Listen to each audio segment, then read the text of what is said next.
kültürümüzü ihya ederek şehirlerimizde yüzlerce millet bahçesini nasıl inşa ettiysek, yeni üreteceğimiz konutları, imarlı arsa ve iş yerleri yapımını da inşallah süresi içinde vatandaşlarımıza teslim edecek, millet eksenli Türkiye sevdamızda şehirlerimize yepyeni yaşam alanları kazandıracağız. Ailelerin mutluluğuna, iş yerlerinin bereketine, ülkemizin huzur ve güvenine katkı sağlayacak bu projelerin inşasında TOKİ olarak plan, proje ve ekiplerimizle hazır, millet ve devletimizin hizmetindeyiz. Bu duygularla kampanyanın hayırlı olmasını diler, Türkiye'nin imar ve inşasında bizlere verdiğiniz desteklerden dolayı başta zat-ı halinize, Sayın Bakanımıza ve çalışma arkadaşlarıma teşekkür eder, saygılarımı arz ederim. TOKİ Başkanımız Sayın Bulut'a konuşmalarından dolayı çok teşekkür ediyoruz. Değerli misafirlerimiz, çevreye saygılı, iklim dostu şehirler hedefiyle medeniyet ve tarihi değerlerimize sıkı sıkıya bağlı, komşuluk hukukunu önceleyen, yatay mimariyi yaşatan, şehirde önce kimlik diyen, insanı yücelten bir şehircilik anlayışıyla milletimiz için üretilen akıllı ve sıfır atık uyumlu konutlarla Türkiye'nin güçlü şehirleri geleceğe güven, geleceğe umut oluyor. Efendim şimdi Çevre Şehircilik ve İklim Değişikliği Bakanımız Sayın Murat Kurum'u konuşmalarını gerçekleştirmek üzere kürsüye davet ediyorum. Buyursunlar Sayın Bakan.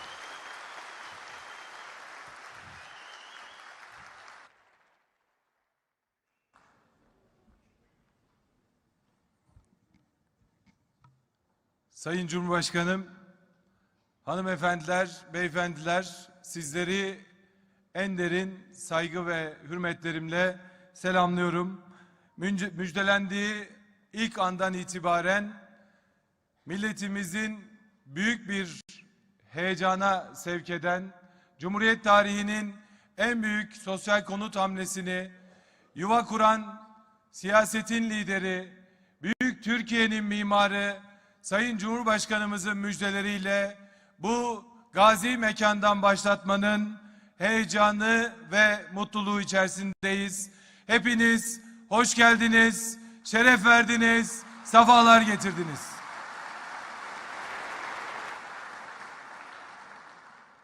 Bugün gençlerimize, emeklilerimize, şehit ve gazi ailelerimize, engelli kardeşlerimize ilk yuvalarını milletin evinden müjdeleyen Sayın Cumhurbaşkanımıza sonsuz şükranlarımı arz ediyorum.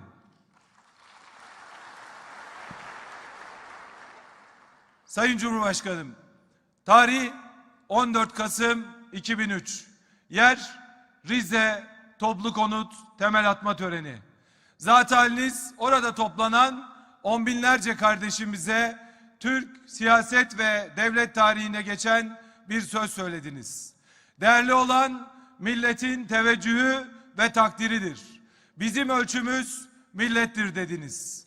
Yegane gayemiz tek bir kişi dışarıda kalmaksızın aziz milletimizin topyekün mutluluğudur dediniz.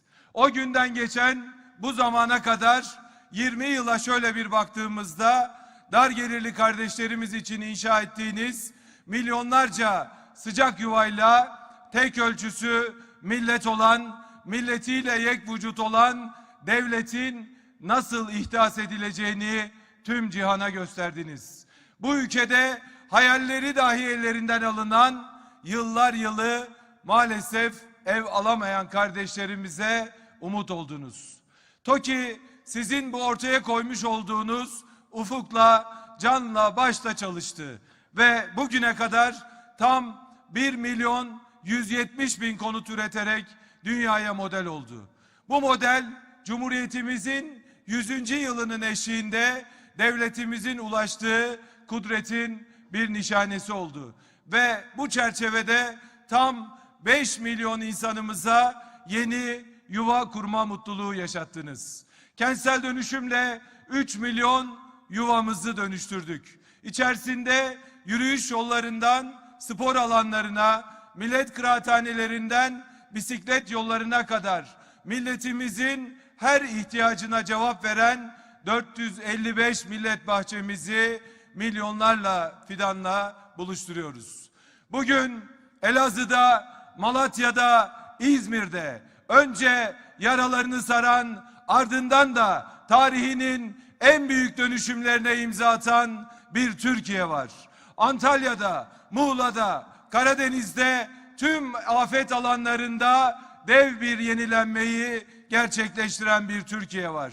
Milletine sevdalı liderimizin, Cumhurbaşkanımızın önderliğinde 85 milyon vatandaşının her birini sarıp sarmalayan güçlü bir Türkiye var.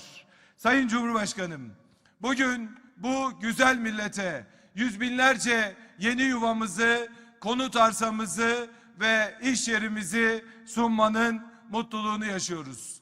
Bu büyük hamle 100 milyarları aşan yatırım değeriyle yüzlerce sektörü harekete geçirecek, ekonomimizi güçlendirecek ve yüz binleri aşan sayıda kardeşimize iş kapısı açacak, ekmeğine ekmek, aşına aş katacak. Bizler de inşallah milletimizin talip olduğumuz o güzel dualarını alacağız. Sayın Cumhurbaşkanım, liderliğinizdeki Türkiye'nin bu başarılarını maalesef hazmedemeyenler var. Türkiye'ye inancı olmayanlar var. Yavrularımızın yeni yuva sevincini sindiremeyenler, bu mutluluktan nasibini alamayanlar var. Onlar varsınlar, bu güzellikleri anlamasınlar. Siz bu güzellikler çoğalsın diye 2003 yılında TOKİ'yi baştan aşağı yeniden yapılandırdınız ve bizlere bir misyon yüklediniz. Ev sahibi olmayan, dar gelirli tek bir vatandaşım kalmayacak dediniz. Biz de bu ahdi yerine getirmek için tüm ekibimizle, milletvekillerimizle, belediye başkanlarımızla, tüm mesai arkadaşlarımla birlikte gece gündüz demeden çalıştık. Onlar 2007'de bu cefakar milletin tırnaklarıyla kurduğu AK Parti'mizi kapatmak için çalışırken biz 250.000. yuvamızı milletimize armağan ediyorduk. Gezi ihanetine kalkışıp sokakları yağmaladıkları o günlerde biz 450.000. konutumuzun anahtarlarını sevinç gözyaşlarıyla insanımıza sunuyorduk. Onlar şerde, biz hayırda yarışmaya devam ettik. 2013'te yargı darbesinin arkasında saf tutarlarken biz 650.000 yeni yuva sayısına ulaştık. 15 Temmuz'da onlar bu milletin bağımsızlığına kastetmiş darbecilerin önünden, tankların önünden kaçarken biz bayrağını yere düşürmeyen bu millete tam 750.000. yuvayı sunuyorduk. 2021'de milletin hayrına tek bir adım olmayanlar yabancı büyükelçilerden sufle alırken biz Sayın Cumhurbaşkanımızla birlikte Gazi başkentimizde 1 milyonuncu yuvamızın anahtarlarını on binlerle kardeşimizle birlikte vatandaşlarımıza sunuyorduk. Şimdi 2023 hedeflerine yürüyoruz. Bugüne kadar olduğu gibi bundan sonra da mutlu aileler için yuva kurma yolundan asla ve asla dönmeyeceğiz. Son nefesimize kadar kökleri 1000 yıl gerilere uzanan bir geleceğin inşası için her türlü imkanı seferber etmeye, Sayın Cumhurbaşkanımızın liderliğinde bu aziz milletin hizmetkarı olmaya, tüm ekibimizle, tüm arkadaşlarımızla birlikte aşkla, azimle, kararlılıkla birlikte devam edeceğiz.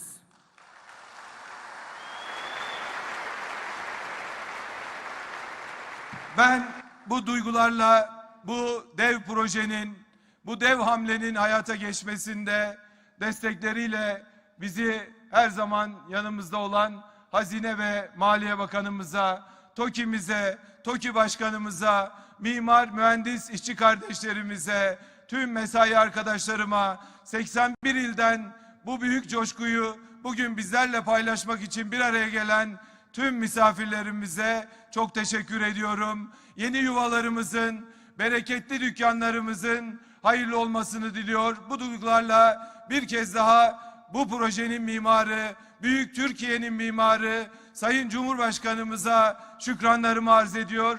hepinizi saygı, hürmetle selamlıyorum. Çevre, Şehircilik ve İklim Değişikliği Bakanımız Sayın Murat Kurum'a konuşmalarından dolayı çok teşekkür ediyoruz. Alkışlarla yerlerine uğurluyoruz efendim. Sayın Cumhurbaşkanım, Türkiye son 20 yılda devrim niteliğinde yatırımlarla ve dev projelerle çağ atladı. En büyük değişimse elbette şehirlerimizde yaşandı. Ev sahibi olmayan hiçbir dar gelirli vatandaşım kalmayacak dediniz ve bir proje başlattınız. Bu sosyal konut hamlesinde yüz binlerce ailemiz hayallerine kavuşmuş oldu, ne mutlu. İşte bugün de bu yatırımlara altın bir halka daha ekliyorsunuz efendim. Şimdi yeni umutların filizlenip kök salma vakti. 85 milyon vatandaşımız Türkiye tarihinin en büyük sosyal konut hamlesinin ve dev yatırımının detaylarını büyük bir merakla bekliyor bugün. Şimdi ülkesinin kalkınması için çalışmaktan, üretmekten vazgeçmeyenlerin hikayesini anlatan kısa bir filmimiz var. O filmle sizleri baş başa bırakıyoruz efendim. Buyurun.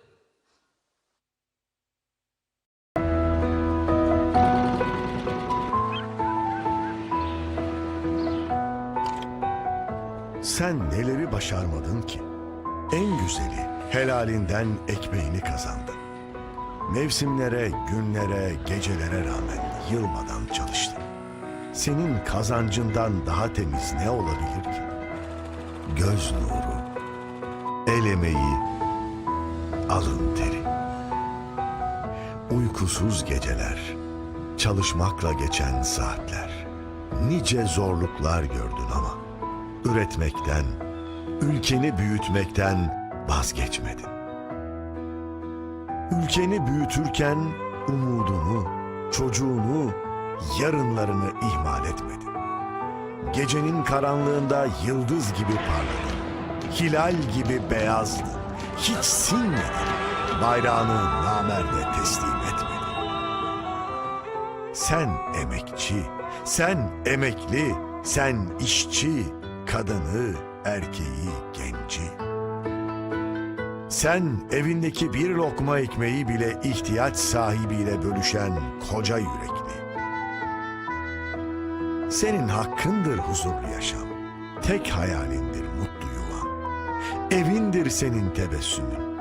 Ailenle geçirdiğin güzel anılarla, kurduğun hayallerle ısınır duvarlar. Yine de bir eksiklik hissedersin. Keşke kendi evim olsa diye iç geçirirsin. Bunca zaman başını sokacak kendine ait bir evin hayaliyle yıllarını geçirdin. Umutla bak yarınlara. Sen umutla baktıkça daha önce olduğu gibi hayaller yeniden gerçeğe dönüşür. Ülkemizin 81 şehrinde hız kesmeden toplu konut projelerini sürdürüyoruz. 20 yılda ürettiğimiz 1.170.000 konutu vefakar, çalışkan, emekçi, emekli, dar gelirli vatandaşlarımızla buluşturduk. Ev ve dükkan sahibi olmak isteyenleri hayalleriyle kavuşturduk. Milyonlara sıcak ve huzurlu yuva olduk. Şimdi her şeyin en iyisini, en güzelini hak eden milletimize yeni bir müjde veriyoruz. Cumhuriyet tarihimizin en büyük ve en kapsamlı sosyal konut projesine imza atıyor, TOKİ güvencesiyle 81 ilimize milletimizin kolaylıkla sahip olabileceği yüz binlerce sosyal konut ve binlerce iş yeri kazandırıyoruz. Ayrıca dileyenlerin kendi konutlarını yapma imkanına kavuşabilecekleri altyapılı araziler sunuyoruz. Emeğiyle ülkemize, yarınlarımıza katkı sağlayan emekçi, emekli, dar gelirli vatandaşlarımız ve gençlerimiz başta olmak üzere milletimizi en uygun koşullarla ev ve dükkan sahibi yapıyoruz. Cumhuriyet tarihimizin en büyük sosyal konut kampanyasını başlatıyoruz. Hayırlı olsun Türkiye.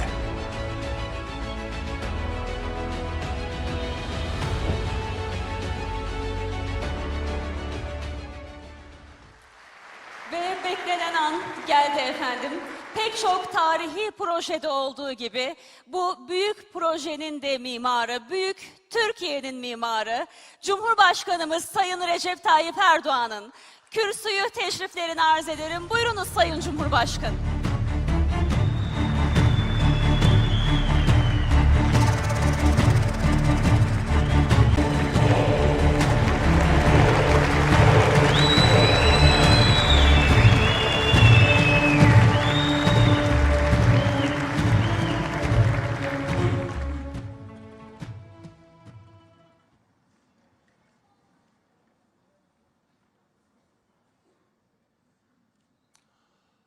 Aziz milletim, değerli misafirler, sizlere en kalbi duygularımla, muhabbetle selamlıyorum.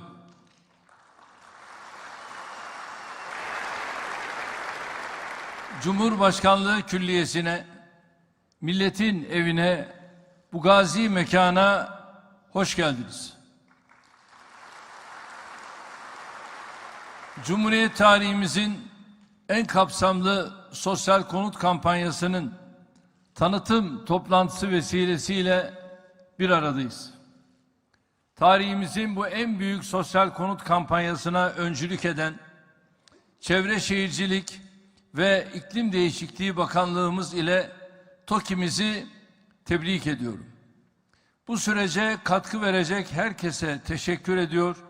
Vatandaşlarımıza evleri, arsaları ve iş yerlerinin şimdiden hayırlı olmasını diliyorum. Aziz milletim, geçtiğimiz 20 yılda ülkemizi her alanda olduğu gibi konut üretiminde de asırlık hizmetlerle, eserlerle, projelerle buluşturduk. TOKİ vasıtasıyla hiçbir ülkenin hayal dahi edemeyeceği bir atılımla %90'ı sosyal konut olmak üzere tam 1.170.000 konut inşa ettik. Ülkemize çağın tüm ihtiyaçlarıyla donatılmış dev hastaneler, on binlerce iş yeri, binlerce kamu binası, Avrupa standartlarının da fevkinde stadyumlar, her kesimden insanımız için yüzlerce sosyal ve kültürel tesis kazandırdık. Şehri şehir yapan en önemli unsurlar olan doğal, tarihi ve kültürel mirasımızı korumaya özel önem verdik. Bizi mazimizle buluşturan, yüksek mimari değer taşıyan evlerimizi, dükkanlarımızı, meydanlarımızı en emin şekilde geleceğe taşıyacak adımlar attık. Halen 45 ilimizde 80 tarihi meydanımızı kültürel değerlerine uygun olarak yeniden ülkemize kazandırıyoruz. Konya'da Yeni Mevlana Meydanımızla tarihi yeniden gün yüzüne çıkarıyoruz. Edirne'de Mimar Sinan'ın emaneti Selimiye Camii ve çevresini tıpkı eski günlerinde olduğu gibi yeniden ayağa kaldırıyoruz. Bursa'da Ulu Camii'yi de içine alan tarihi çarşıyı ve Hanlar bölgesini ihya ediyoruz. Selçuklu şehri Bitlis'imizde köprülerimizi, hanlarımızı, medreselerimizi, meydanımızı içerisine bir de millet bahçesi koyarak düzenliyoruz. Başkentimizin ilk toplu konut projesi olan Saraçoğlu mahallesini havuzu, parkları, yeşil alanları, anıt ağaçları ve tarihi binalarıyla özgün ve yemyeşil bir yaşam alanı olarak şehrimize kazandırıyoruz. Aynı şekilde Ankara Hergelen Meydanı, Erzurum Tarihi Meydanı, Yozgat Çapanoğlu Camii, Kastamonu Nasrullah Camii çevresiyle Zonguldak, Muş, Kütahya, Isparta, Bingöl, Afyonkarahisar ve Kayseri'de yenileme projelerimizi tarihe vefa, geçmişe saygı anlayışıyla aralıksız sürdürüyoruz. Bunun yanında Kızılcahamam Çarşısı'ndan Konya Alaaddin Caddesi'ne, Antakya Kurtuluş Caddesi'nden Trabzon Çaykara tarihi binalarına ve Beypazarı Sanatçılar Caddesi'ne kadar yüzlerce sokakta güzelleştirme, cephe yenileme çalışmaları yürütüyoruz. Milyonlarca fidanla desteklenen yeşil alanlarıyla gençlerimizin dinlenme ve okuma mekanları haline gelen millet kıraathaneleriyle tam 455 millet bahçesini de hızla inşa ediyoruz. Vatandaşlarımız tarafından sahiplenilen millet bahçelerimiz Türkiye'nin yeşile saygılı şehircilik vizyonunu örnekleri olarak şu anda arkamda ekranda da gördüğünüz gibi uluslararası şehircilik ödüllerine layık görülmüştür. Tüm bu çalışmalarla TOKİ sadece bina yapan bir kurum olmanın ötesine geçerek Türkiye'nin ve dünyanın en önemli sosyal hizmet yapıları arasına girmiştir. Tabii bunlarla yetinmedik. 2012 yılında toplamda 6,5 milyon yapıyı içeren tarihimizin en büyük kentsel dönüşümünü başlattık. Elbette tüm bu büyük dönüşümün sahibi de, muhatabı da, yararlanıcısı da milletimizin ta kendisidir.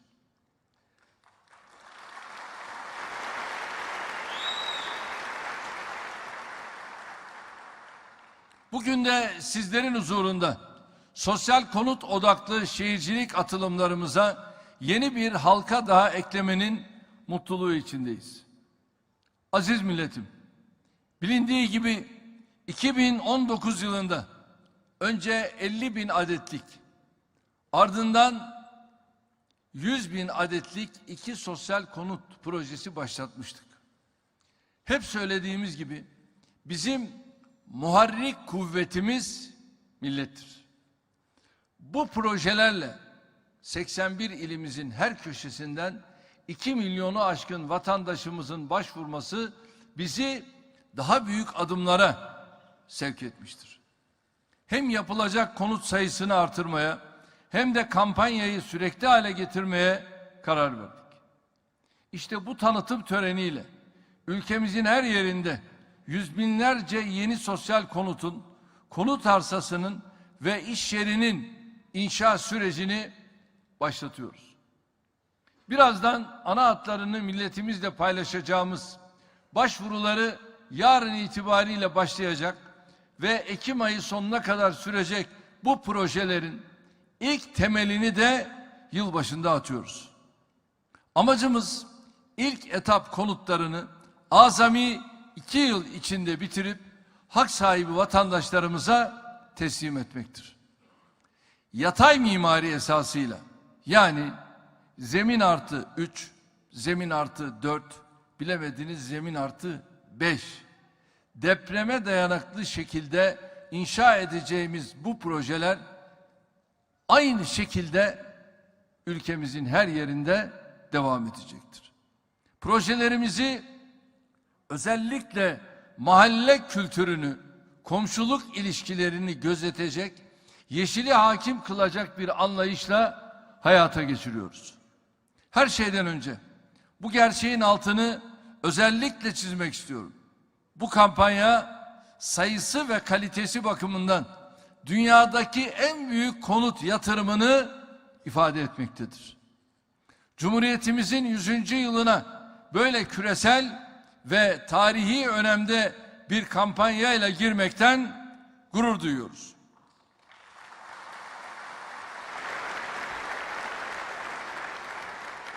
Şimdi kampanyamızla ilgili bazı ayrıntıları sizlerle paylaşmak istiyorum. Hedefimiz 81 ilimizde ve tüm ilçelerimizde 2023-2028 arasını kapsayan 5 yıllık süreçte 500.000 sosyal konut, 250.000 konut amaçlı arsa. Yani vatandaş der ki bana altyapısı yapılmış arsa verin, ben kendim yapacağım. Peki. onun için de 250 bin konut yapımına müsait altyapısı halledilmiş arsa. 50 bin iş yeri yaparak milletimizin istifadesine sunmaktır. Böylece 2003 başından itibaren ürettiğimiz sosyal konut sayısını 2 milyona, diğer projelerle birlikte bunların içerisinde oturan vatandaş sayımızı da 10 milyonun üzerine çıkarmış olacağız.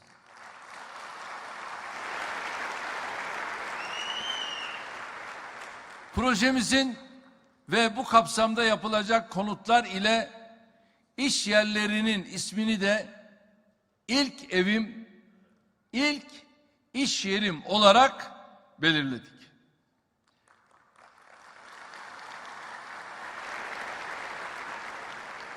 Bu projenin büyüklüğünü anlatmak için şöyle bir örnek vermekte fayda görüyorum.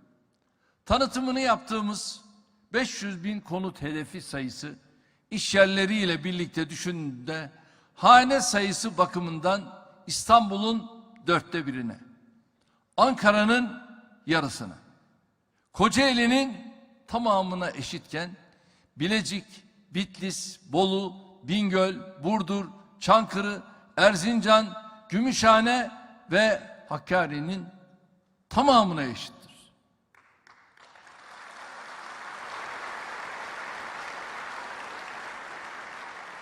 Bu büyüklükteki bir proje yaklaşık 900 milyar liralık yatırım değeri demektir. Çarpan etkisiyle 2 trilyon liradan fazla ekonomik hareketliliğe yol açacak bir projeyi bugün ekranları başında izleyen ve sizlerle, siz değerli vatandaşlarımla birlikte paylaşıyoruz. Böylesine devasa bir yatırım ülkenin tamamında ev ve kira fiyatlarını düşüreceği gibi vatandaşlarımızın konuta erişimini de kolaylaştıracaktır. Esasen Türkiye, Avrupa ve Amerika gibi yerlerle kıyaslandığında konut sahipliği oranının en yüksek olduğu ülkelerin başında gelmektedir. Bu kampanya özel sektör yatırımlarında yol açacağı hareketlilikle değerlendirildiğinde ülkemizdeki konut sahipliği oranını daha da artıracaktır. Dünyada mekan, ahirette iman diyen bir millete yapılabilecek en büyük hizmetin bu olduğuna inanıyorum.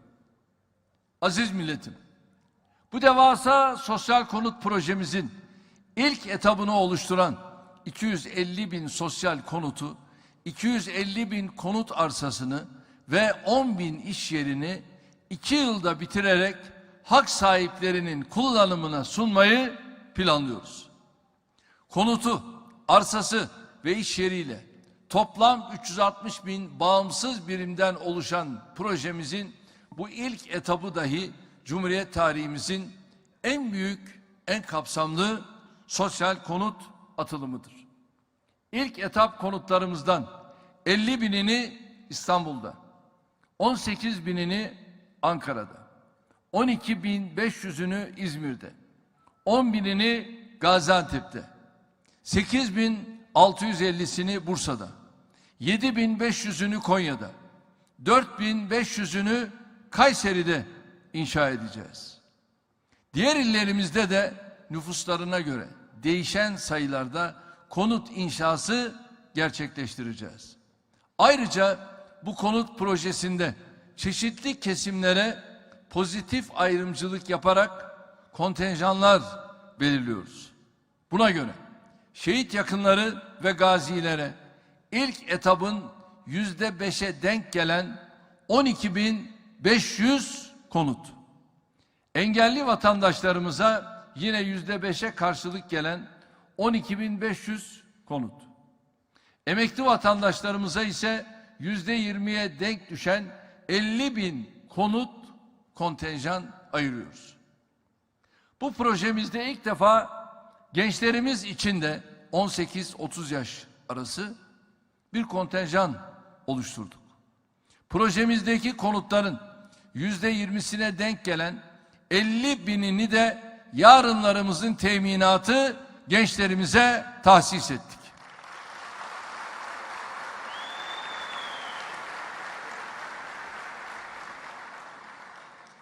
Konutlarımızın maliyet fiyatı üzerinden %40 indirim yaparak belirlediğimiz fiyatları da şu şekilde olacaktır.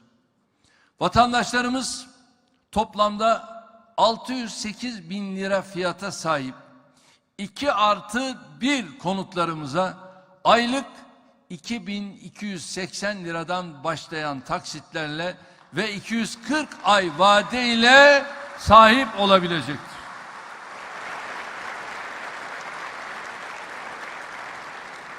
Aynı şekilde toplam 850 bin lira fiyata sahip 3+1 konutların ödemesi 3187 liradan başlayan taksitlerle 240 ay vade ile yapılabilecektir.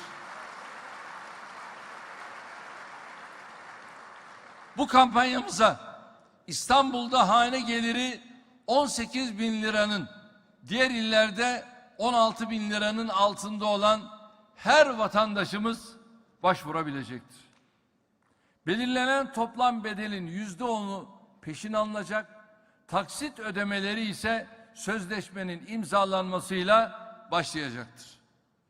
Kamunun ciddi kaynak ayırarak, önemli fedakarlıklarda bulunarak yürüttüğü bu projeleri ticari kazanç kaynağı haline getirmek isteyenlere de açık söylüyorum, fırsat vermeyeceğiz.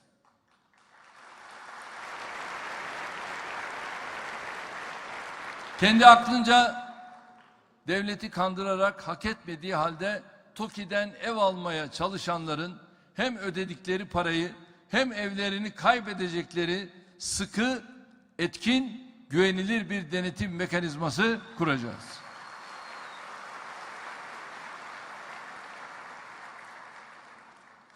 Tek derdimiz imkanı kısıtlı ailelerimizi uygun şartlarla ev sahibi yapmaktır. Konutlarımızın şimdiden içinde yaşayacak ailelerimize hayırlı olmasını diliyorum. Yine bu kampanya ile birlikte ilk defa vatandaşlarımıza altyapıları ve imarı hazırlanmış, ev yapmaya hazır arsa alternatifi de sunuyoruz. Böylece düşük gelir grubuna mensup vatandaşlarımıza şehirlerin çeperlerinde kendi evlerini yapma imkanı sağlıyoruz. İlk etapta 7 ayrı bölgede belirlediğimiz bu arsalar piyasa fiyatlarının çok altında bir bedelle ve faizsiz bir şekilde vatandaşlarımıza satılacaktır. Arsayı alan vatandaşımız burada belirlenen projeye uygun şekilde ve belirlenen süre içinde kendi evini yapabilecektir. Evin inşa sürecinde hak sahiplerine mimari ve mühendislik desteği de verilecektir. Arsalar 2 gruptan oluşuyor. İlk grupta 350 ila 500 metrekarelik alanlardan oluşan müstakil parsel şeklindeki arsalar vardır. Bunlar 192.500 liradan başlayan toplam fiyat ve 1604 liradan başlayan taksitlerin 10 yıl vade ile faizsiz şekilde ödeneceği bir yöntemle vatandaşlarımıza satılacaktır. İkinci grubu oluşturan hisseli parsellerin ödemesi ise 112.500 liradan başlayan toplam fiyat ve 937 liradan başlayan taksitlerle yine 10 yıl vade ile ve faizsiz bir şekilde yapılabilecektir. Şimdi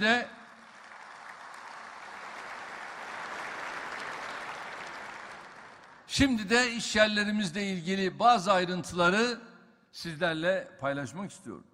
Halihazırda 12 ilimizde 3.930'u tamamlanmış, toplamda 10.000'i aşan sanayi tipi iş yeri projemiz bulunuyor. Kampanyanın ilk etabı kapsamında 10.000 yeni iş yerini daha küçük ve orta ölçekli sanayicilerimizin hizmetine sunuyoruz. İnşa edeceğimiz iş yerlerinin ülkemizin yatırımına, üretimine, sanayisine, istihdamına hatırı sayılır bir katkı sağlayacağından şüphemiz yoktur. Onlarca farklı sektöre yayılan, tamir ve imalat kollarında yoğunlaşan, küçük işletmelere hitap eden sanayi tipi işyerlerimiz 100.000'e yakın ek istihdam sağlayacaktır. Bu işyerlerini 350.000 liradan başlayan fiyatlar ve 2.633 liradan başlayan taksitlerle 10-120 ay vadeyle emekçi kardeşlerimize, genç girişimcilerimize sunacağız. Tüm bu yatırımların daha ilk çivileri çakılır çakılmaz sanayi çarkları hızlanmaya, ekonomimiz güçlenmeye, 200.000 yeni istihdamla iş gücümüz kazanmaya başlayacaktır. İlk evim, ilk iş yerim projesinin 81 ilimize, ülkemize, vatandaşlarımıza hayırlı uğurlu olmasını diliyorum.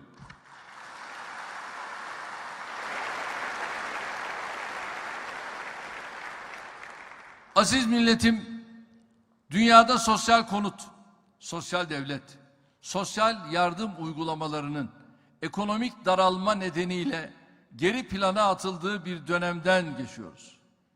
Özellikle sosyal konut projeleri, inşaat malzemelerinin maliyetlerindeki aşırı artışlar sebebiyle tamamen durmuştur. Biz ise çağın her ihtiyacı gibi konut arzında yaşanan daralmaya karşı da çözümü yerli ve milli imkanlarla arıyor, buluyor, hayata geçiriyoruz. Esasen eskiden beri toplu konut projelerimiz anayasamızda yer alan sosyal devlet ilkesini en ileri ve etkin düzeyde hayata geçirdiğimiz alanlardan biridir. Türkiye'nin son dönemde yaşadığı makroekonomik büyümeye, ihracatta ve üretimde gösterdiği performansa bağlı ekonomik atılımının en somut örneklerinden biri de işte bu konut kampanyasıdır.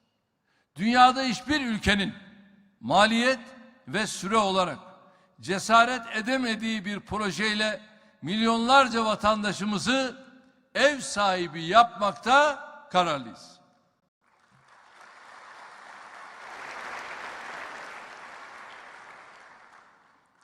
Konut üretimindeki hızımızdan ve iş kalitemizden yararlanmak isteyen Avrupa'daki, Asya'daki, Afrika'daki tecrübemizden istifade etmek isteyen onlarca ülke var.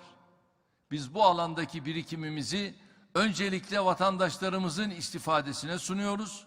Bu tablo bir güç meselesi olmanın ötesinde her şart altında millete hizmet için çalışma, üretme, mücadele etme anlayışının tabii bir sonucudur.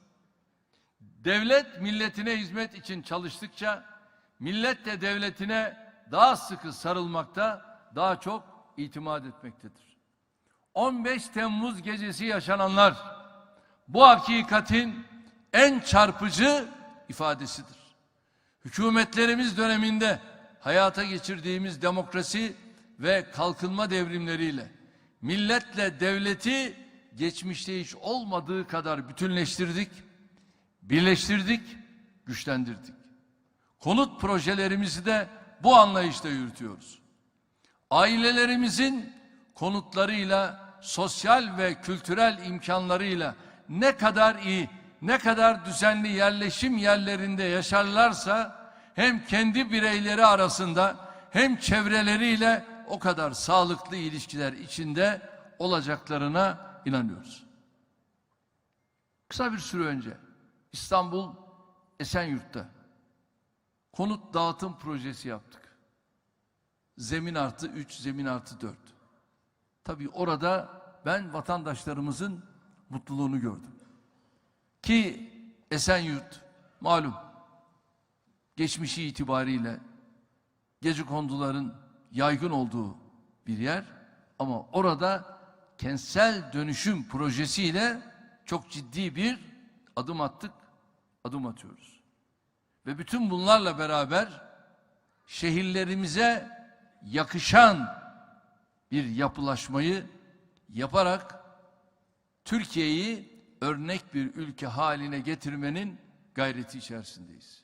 Aynı şey deprem bölgelerinde de, işte İzmir'de yaşanan deprem ve hemen depremden sonra o bölgeyi nasıl değiştirdiğimizi, nasıl dönüştürdüğümüzü konut teslim töreninde tüm İzmirlilere, ekranları başında izleyen tüm milletimize gösterdik.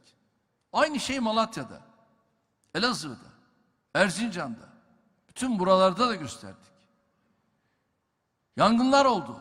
Antalya, Muğla, bütün buralarda süratle inşaatların yapımını gerçekleştirdiğimiz gibi gelip başkanım hepsi iyi güzel de benim traktörüm gitti. Benim halim ne olacak? Benim ekmek teknem oydu diyen çiftçi kardeşime dedim ki bir hafta içinde traktörün sana gelecek.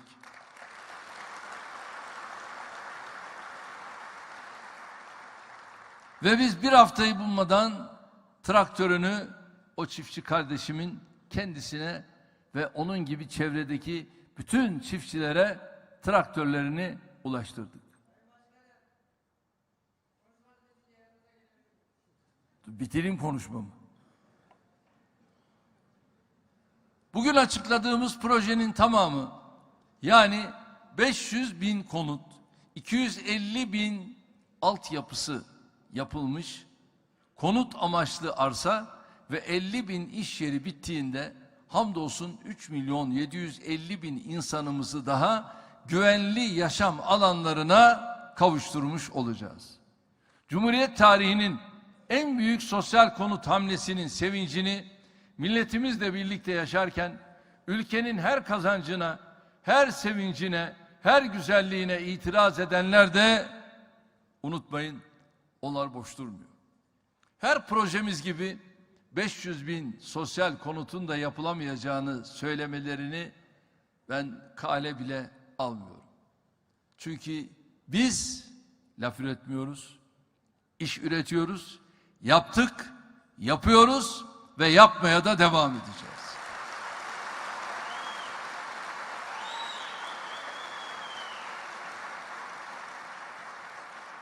Bizi asıl şaşırtan muhalefet cenahının gençlerimizin ev sahibi olmalarına karşı çıkmasıdır. Hiçbir konuda gençlerimize güvenmeyenler bu hususta da aynı yaklaşımı göstermektedir. Ey muhalefet!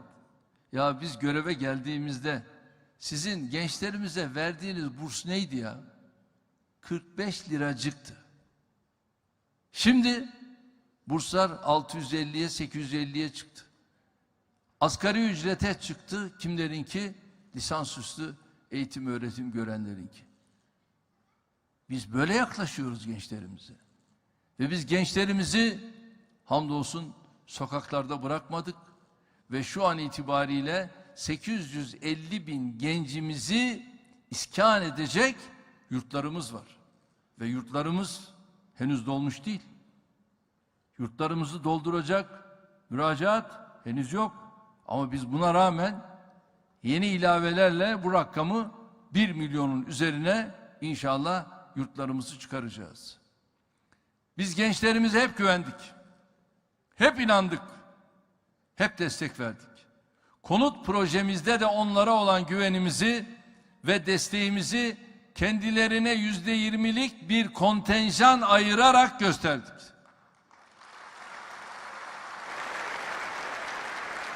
Geçmişte nasıl yüz binlerce gencimizin TOKİ projeleriyle ev sahibi olmalarını sağlamışsak bugün de aynısını yapacağız. Kendilerinin ev sahibi olmalarından rahatsızlık duyanlara en güzel cevabı gençlerimizin vereceğine inanıyorum.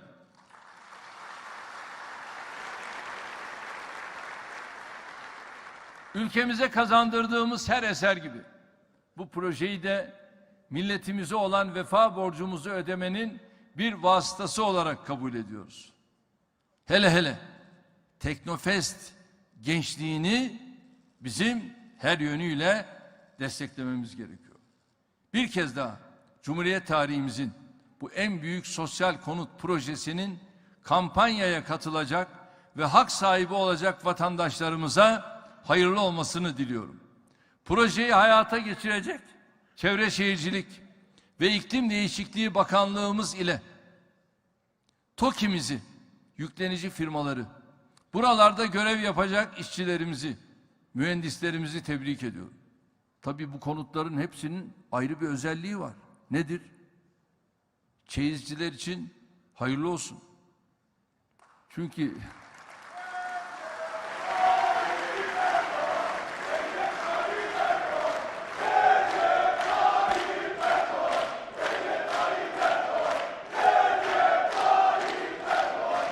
her konut 250 farklı çeyiz noktasında ne yapıyor? Bir hareketlenme meydana getiriyor. Dolayısıyla ekonomiye de ayrı bir hareketlenme demektir bu. Ve inşallah attığımız bu adımla bu projemizin ülkemiz için yeni bir tırmanışa, yeni bir dirilişe vesile olmasını diliyor. Hepinizi sevgiyle, saygıyla selamlıyorum. Kalın sağlıcakla. Bakan Sayın Cumhurbaşkanımıza hitaplarından dolayı çok teşekkür ediyoruz. Efendim zatı devletlerinizi günün anısına fotoğraf çekimi için bir müddet daha sahnede kalmanızı istirham ediyoruz efendim. Fotoğraf çekimi için Sayın Bakanımızı, Sayın TOKİ Başkanımızı da alkışlarınızla bir kez daha sahneye davet ediyoruz ve elbette gazilerimizin, şehit yakınlarımızın, engelli kardeşlerimizi, gençlerimizi, emeklilerimizi temsilen burada bizimle olan kıymet bir kez daha çok teşekkür ediyor. Alkışlarınızla uğurluyoruz efendim.